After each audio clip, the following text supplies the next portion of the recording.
लागे दुनिया सारी है अरे ओकरा के फीका सब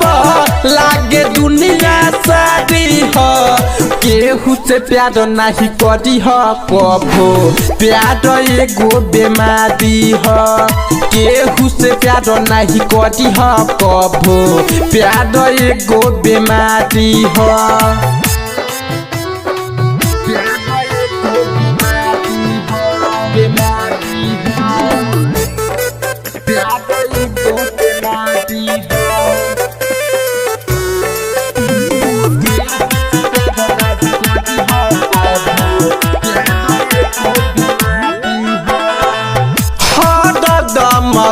करे तो याद सताई ऐसन रोग बाटे मिले ना दवाई हरदम करे तो याद सताई ऐसन रोग बाटे मिले ना दवाई एकरे चक्कर में केतना दुसती केतना छूटल यारी है एकरे चक्कर में केतना दुसती केतना छूटल यारी है केहू से प्यार जन करी है कबो प्यार एगो बीमारी है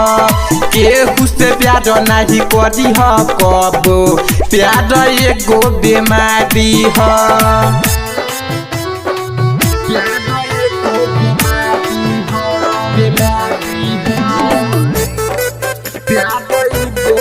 कमलेश नाथ रिकॉर्डिंग स्टूडियो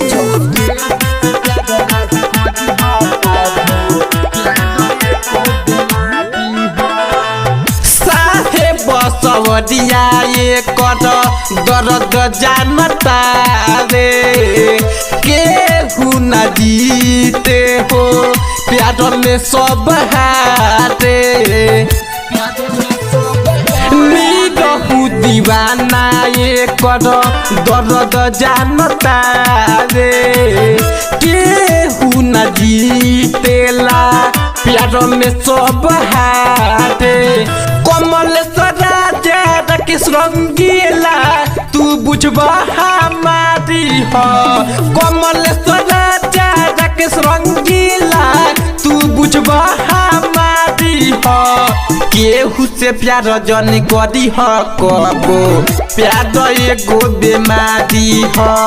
केहू से प्यार नहीं करी है कबो प्यार एगो बीमारी है। कमलेश नाथ रिकॉर्डिंग स्टूडियो